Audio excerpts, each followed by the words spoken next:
Friends, मैं नैना गुप्ता जलगांव जामोद महाराष्ट्र से।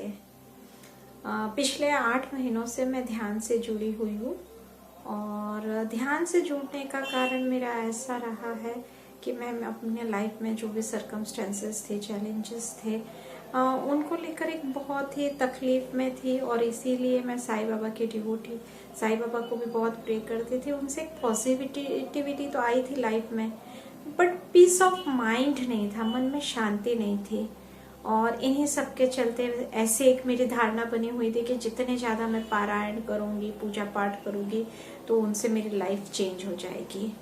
और सबसे बड़ा इशू जो चैलेंज था मेरे लाइफ का, वो था कि मेरे 15 years old special need daughter, तो किसी तरह से डेस्टिनी चेंज करना है तो जितने ज़्यादा हो सके उतने ज़्यादा पूजा पाठ कर लूँ, पारायण कर लूँ।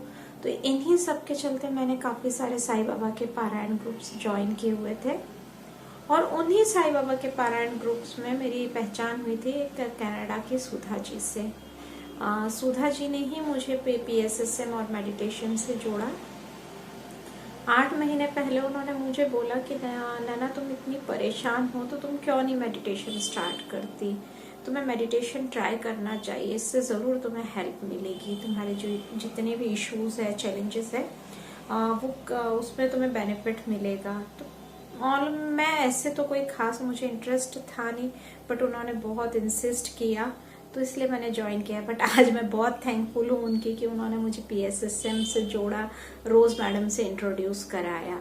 तो इस तरह से दोस्तों, मतलब कोई खास इच्छा से नहीं, एक अनिच्छा से मैंने मेडिटेशन स्टार्ट किया था और इस तरह मैं PSSM से जुड़ी।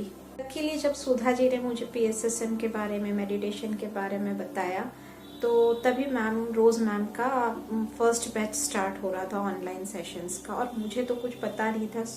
उन्होंने, सुधा जी ने मुझे रोज़ मैम का कांटेक्ट दिया और रोज़ मैम से मैंने मेडिटेशन की क्लासेस स्टार्ट की, ऑनलाइन जूम सेशन स्टार्ट किए, ज्वाइन किया। तो जैसे मैंने आपसे बताया कि मैंने बड़ी अनिच्छा से, मतलब ऐसे कोई खास इच्छा नहीं थी, मेडिटेशन स्टार्ट किया था।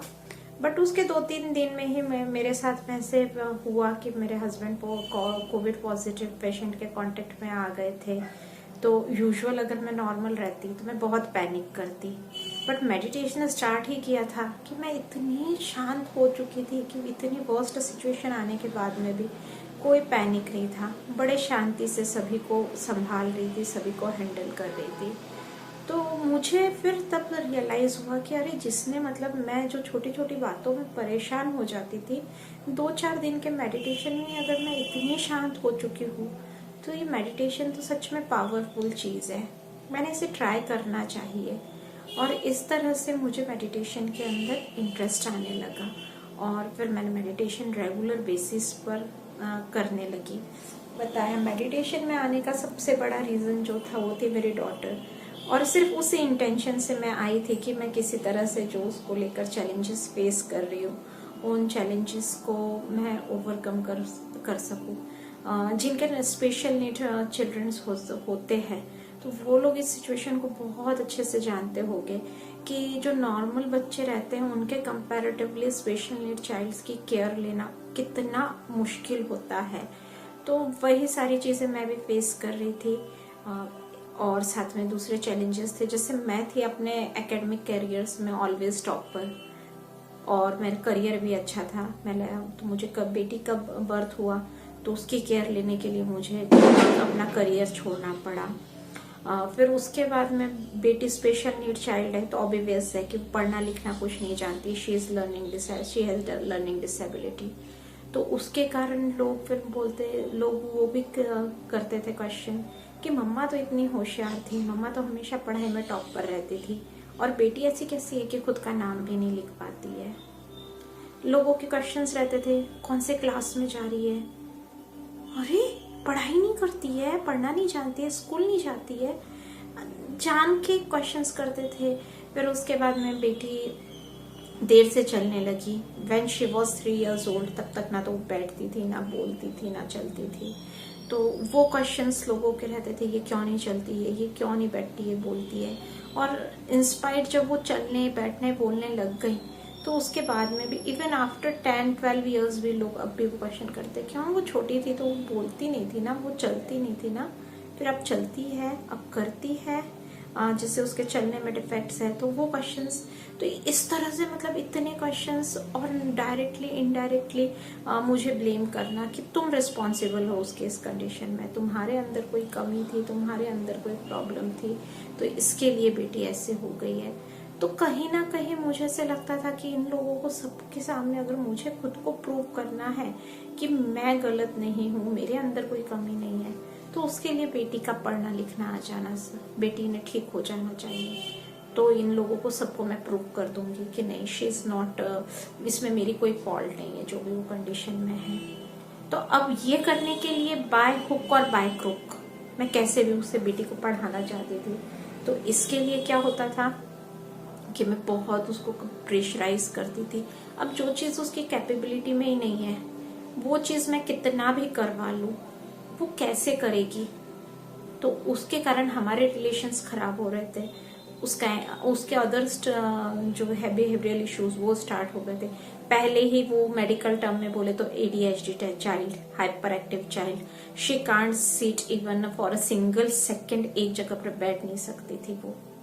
और तो पूरा टाइम वो इधर से उधर, हमेशा उसके ऊपर मतलब बिल्कुल आंख में तेल डालकर उसका ध्यान रखना पड़ता था कि अगर वो जिसको बोलते हैं ना नजर हटी दुर्घटना घटी, तो वैसी वाली सिचुएशन थी। तो पूरा टाइम उसकी केयर करना रहता था। और जब मैं इस तरह से उसके ऊपर फ्रस्ट्रेशन करती थी कि उसको पढ़ाने के लिए अलग ट्रिक्स वगैरह, जबरदस्ती पढ़ाना है वगैरह, तो उसके कारण क्या होता था कि उसका एंजाइटी, स्टबनेस, ये सब बढ़ते जाने लगा। बस अब फिर मम्मा कुछ भी बोल रही है तो उसने मुझे सिर्फ अपोज ही करना है, मम्मा की कोई बात नहीं सुनना है हर चीज में। मम्मा ने अगर नहाने का बोला है तो मुझे तो नहाना ही नहीं है, मम्मा ने अगर बोला है कि उठ जाओ तो मुझे तो उठना ही नहीं है, मुझे तो सोना ही, मतलब ऑल चीज में उसके इस तरह से बिहेवियरल इश्यूज। तो इतनी परेशान और इतनी फ्रस्ट्रेट हो जाती थी ना। और ये सारा मतलब उसका बिहेवियर, सोसाइटी का प्रेशर, ये सारा रिजल्ट हो जाता था। फिर उसके ऊपर ही मेरी सारी चिड़चिड़, गुस्सा निकल जाता था, ट्रिगर हो जाती थी मैं। और फिर ये ट्रिगर हो जाती थी, उसके ऊपर गुस्सा निकाला कि फिर उसके बाद में मुझे पछतावा होता था कि अरे मैंने तो अपने बच्चे पर इतना गुस्सा कर दिया, इतना गिल्टी वाली फीलिंग में आ जाती थी कि मैं कैसी माँ हूँ, मैंने अपने बच्चे पे ही गुस्सा कर दिया, इसमें मेरे बच्चे का क्या दोष था। तो मतलब इतने मेरे ही अंदर इमोशंस का द्वंद, इतनी मैं खुद ही अपने अंदर ही अंदर कि कहीं, फिर उसके बाद में एक डार्कनेस वाली फीलिंग रहती थी कि आगे इसका फ्यूचर क्या होना है, कैसे होगा इसका, ये ऐसे बिहेव करती है, इसे तो कुछ आता नहीं है, तो ठीक है मैं हूं तब तक तो मैं इसकी केयर कर लूंगी, फिर मेरे बाद इसकी केयर कौन करेगा।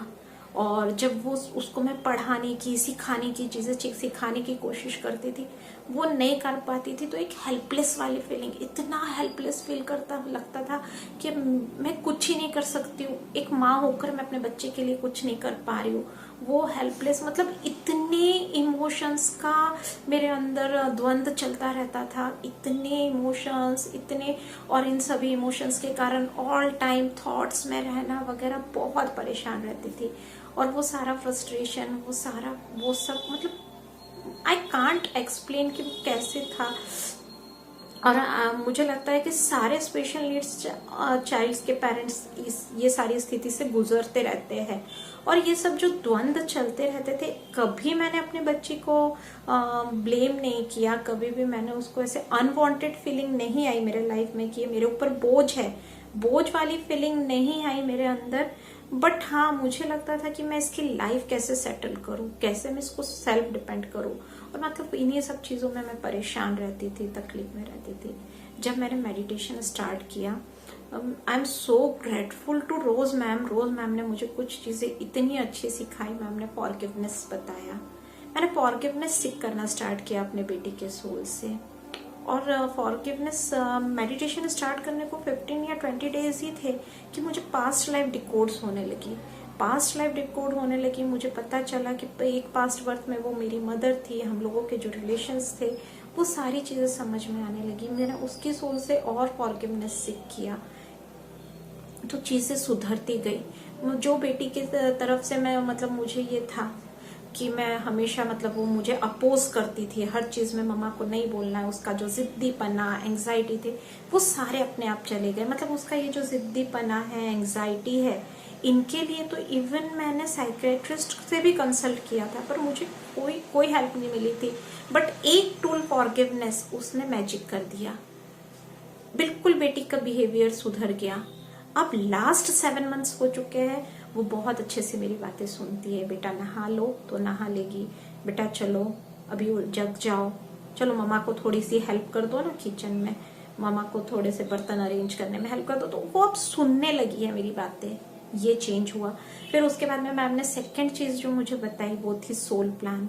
मैम ने योर सोल्स गिफ्ट बुक बोली मुझे रीड करने के लिए। एंड बोलते हैं ना, परफेक्ट मास्टर ऑलवेज नोज कि उसके स्टूडेंट के लिए क्या बेस्ट है। तो वैसे ही रोज मैम एक परफेक्ट मास्टर है। तो रोज मैम ने मुझे सोल प्लान की बुक के साथ साथ अलग अलग स्वाध्याय भी के वीडियोस भी सेंड किए, योर सोल्स गिफ्ट के। Your souls gift book read करी, उसके अलग अलग मास्टर्स के स्वाध्याय मैंने सुने, तो मुझे सोल प्लान बहुत क्लियर होने लगा, सोल प्लान की क्लैरिटी आने लगी। तो फिर मैंने कहा अरे इससे तो मैंने ही प्लान किया है अपनी लाइफ में। और फिर मैं जब चीजें समझने लगी तो मुझे ये समझ में आया कि ये तो मेरे स्पिरिचुअल अवेकनिंग के लिए ऐसे बन के आई है, जैसे जैसे मेरा स्पिरिचुअल। और फिर मैंने जब चेक किया अपने पास्ट से भी, तो मैंने देखा कि जैसे जैसे मेरा स्पिरिचुअल अपलिफ्टमेंट हुई है वैसे वैसे उसके अंदर मुझे पॉजिटिव चेंजेस दिखे हैं।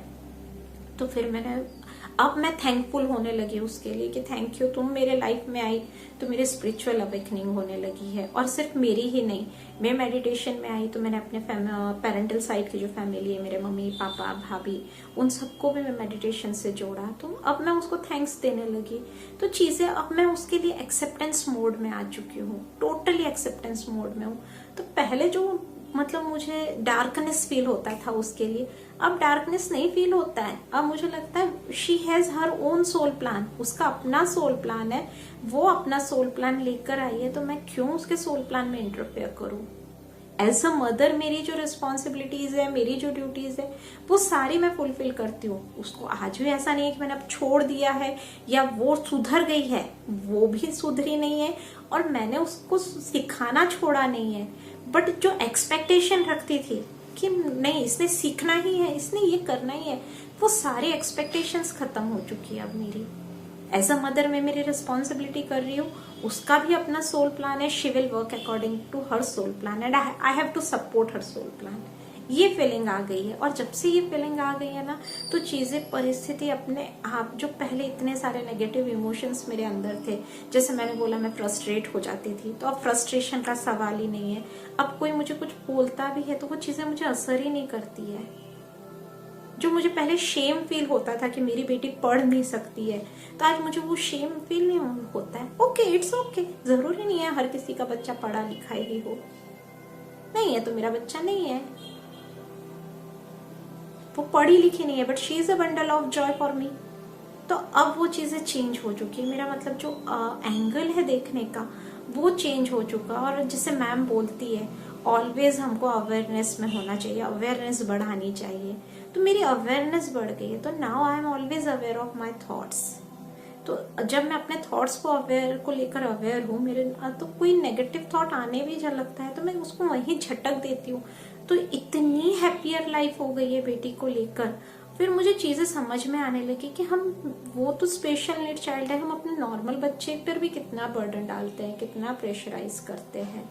तो मैंने वो सारा जो बर्डन प्रेशर डालना था, इवन अपना मेरा जो नॉर्मल बेटा है उसके ऊपर भी छोड़ दिया है।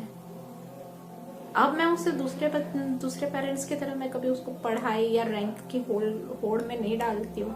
ठीक है, तुम्हें जितना लगता है तुम उतना पढ़ो।